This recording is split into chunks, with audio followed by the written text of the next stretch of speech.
Since we had video and mobile as the two topics, the first thing we decided was that those are two totally unrelated things and that there was virtually no overlap. And that is how it turned out, actually. The other thing was that our group was very bifurcated between media and then we had a sort of classic big box retailer. And I think one thing that definitely emerged was that the needs were completely different. The needs and interests were completely different. That was particularly true in video, but I think was also true to some extent in mobile. And I think that really suggests that there isn't going to be, I think, anything that we talked about that was common really heavily across those industries. They had different things they were interested in, different kinds of metrics, different requirements, from how they were using the data to what they wanted out of the data. It was all really different. So as we talked through, I'm going to start with video. As we talked through video, a couple things emerged. One was that there was a pretty high level of satisfaction with the basic ability to track video plays. Virtually everyone in our group was tracking video plays. Most of them were tracking video plays respective to progress. Most of them were tying that to some kind of success event and even getting revenue. So the fundamental issue in a lot of cases wasn't how can I track video. It seemed like people were tracking video.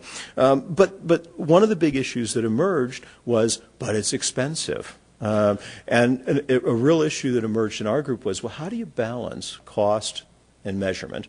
Because video tends to be extremely expensive in terms of throwing off server calls. And obviously Omniture has done some stuff to try to conserve on that, but there's an issue there because every time you try to conserve on server calls, there's risk of measurement lost. So I think one thing that really came up in our group is trying to tackle what you actually need to know in video. And I think there was a sense that sometimes we were going overboard in thinking we need to know how finely grained people are in terms of the intervals inside the video, and then it gets out of hand from an expense standpoint, and then we back off and pull away from that. So I think it was an interesting dynamic saying that that all the measurement you can have gets pretty darn expensive, particularly for media companies in video, and they need to find a way to pull back from that. But one of the things that also emerged was that ultimately the media companies aren't setting the agenda for what gets measured. That most of what's driving the agenda for getting measured isn't internal requirements, but external requirements, demands from agencies and advertisers. And I think the sense in our group was that if an advertiser comes to you and says, I want this to be measured, you're going to measure it that way. And the problem is that different people are coming with a lot of different kinds of requests, and most media sites have to be responsive to each of those kinds of requests. So I think the sense was that media companies can't standardize on a measurement, that that's really the job of the advertisers who are coming to them. And if those people would get together and standardize, it would make all our life easier. But assuming that they won't, and they probably won't, that media companies are in a position where they just kind of have to live with the idea that people are going to be requesting all these different kinds of measurements, and they have to do their best to support them. That also suggests that in a lot of ways, the measurement was going to have to be independent, that the measurement is not going to be player specific, that it's got to be that the measurement has to be apart from the player, and it has to be able to support a lot of different kinds of measurement requirements, because media companies aren't going to be able to just say, this is what I'm going to measure, and stick to it. I thought that was really interesting. It says that the dynamic for determining what you're measuring isn't something you can set yourself if you're a media company, that there are outside forces that you really have to respond to, and that those outside forces aren't standardizing, so you're in a box where you really can't do much about it. I do think one technology idea that we kicked around, not in any great depth, but one of the big drawbacks to video measurement right now is if you try to conserve server calls by storing them, you always risk losing all the information if the user abandons your site. And wouldn't it be nice if a player could somehow store that information and send it either on the next server call, or if the person abandoned the site, send the information at that point. And I think that would address a lot of the implications and the problems we have around sending a lot of video information. So I think as I look through my notes, that was sort of what came out about video and performance measurement. And then the second issue that we really talked about with respect to video is video and site integration. And I think that the sense here was that video is becoming a larger and larger piece of most sites, and it's important for us to be able to track at a visitor level how video is playing out at a person's profile. This is something we really can't do right now. We can't look at an individual and see the different videos that individual watched. We can't profile people according to the video content. And as we talked about this, I think a need that emerged was the idea that a lot of video is not well categorized right now. That video is often categorized at a very high level. And if you think about it from, I think one example that we kicked around in our group was from a Best Buy perspective. If someone watches a video and you're tracking progress and you track 25% and 50% and 75%, you don't know what they actually saw in that video. You don't know whether they saw a testimonial. You don't know whether they saw a product demo. You don't know whether they saw a how-to on the product. All you know is how far they got into the video. And as analysts, a lot of times we don't know that. There's a lot of videos out on a site, and we have no way of looking at that data and saying, what's really effective is seeing a testimonial. Because all we see is how far they got into the video.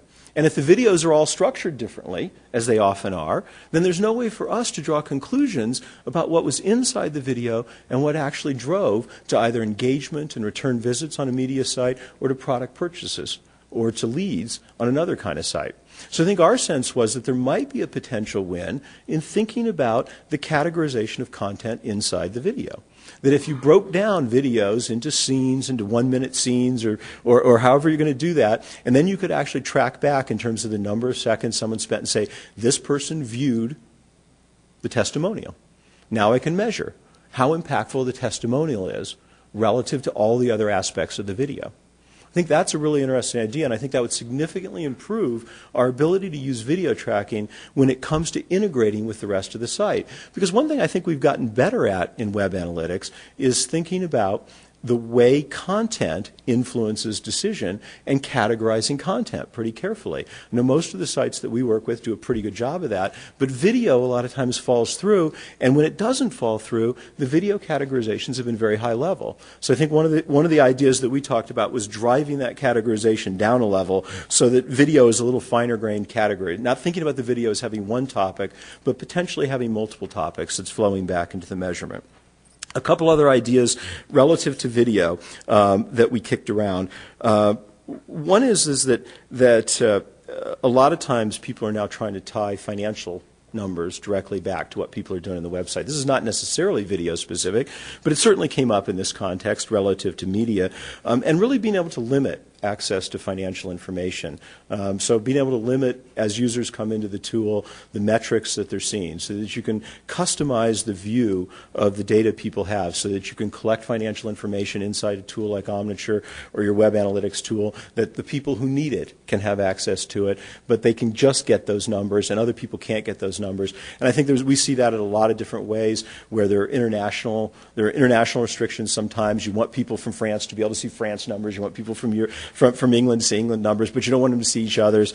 But at the metric level, being able to really restrict access and be able to protect the financial information, I think that came up as something that people would like to do. So I think that's sort of what emerged as some of the big things from our consideration of video.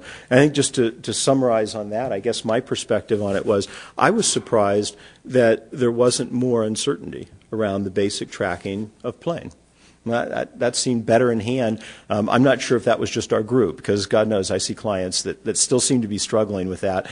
But it did seem like at least at the high end of sophistication in the media world, the biggest issues are more around how to balance the amount of measurement you're doing relative to the costs. And I think that's something that we're all going to struggle with for a long time, and maybe being realistic about how much measurement we can spin off and how much we can afford. I know one thing I'll talk about a little bit in the second part of this is one of the discussions we had is about where measurement should report. And there was a lot of sentiment in the group I was sitting with that measurement should report up to the CFO, that it should be very numbers oriented, and that having measurement report up to marketing or to sales a lot of times caused measurement to be unfairly influenced, that groups were often coming and saying, make this look good, make this look right. I just did this, prove it worked. And I think that tying the measurement out to a place where it's financial, that could make a lot of sense. And of course, that's not respective to either just video or mobile, but I think it came up in the context of